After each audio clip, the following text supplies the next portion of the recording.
আসসালামু আলাইকুম Shahjahan electric BD চ্যানেলের পক্ষ থেকে সবাইকে স্বাগতম।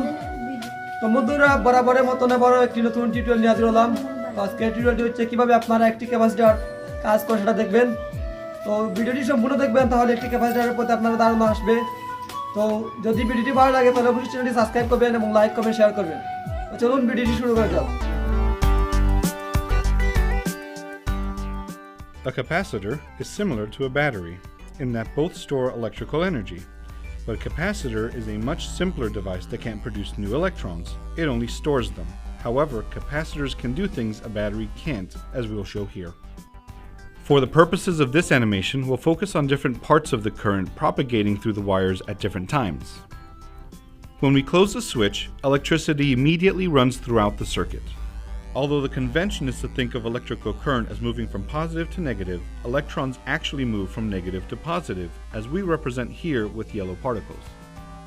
As you can see, the battery is not much good at powering this motor to lift this weight, because it discharges gradually, much more slowly than would a capacitor with the same charge. Here we'll learn why a capacitor is much better suited to such a task than a battery. Like a battery, a capacitor has two terminals, positive and negative. Inside the capacitor, the terminals connect to two metal plates separated by an insulator that keeps the plates from touching each other and allows them to hold opposite charges, maintaining an electric field. Capacitors can be useful for storing and quickly discharging electricity, so you can power, for example, an electric motor, as we'll show here. First, we need to charge the capacitor. By closing the switch, we create a circuit that includes both the capacitor and the battery. Electrons flow from the battery to the capacitor, where they are stored. Here, a yellow glow represents the increasing charge held by the plate.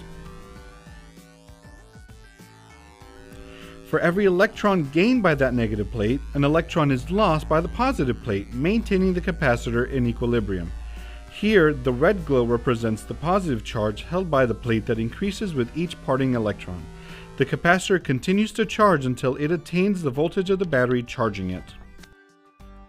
Now that the capacitor is fully charged, let's put all that stored energy to use. By connecting it to a new circuit, we can power a small motor. This electrical current powers the pulley to lift the weight until the charge dissipates. The electrons on the capacitor's negative terminal are drawn to its positive terminal. They rush along the path that leads there, straight through the motor. Let's watch this again.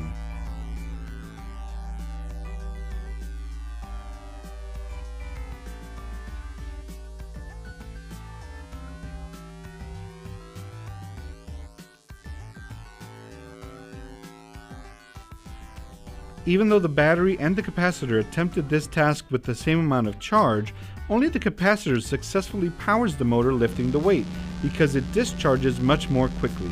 This feature makes capacitors useful for powering things that need a quick surge of energy, such as flash bulbs and cameras, and starter motors and audio amplifiers in your car.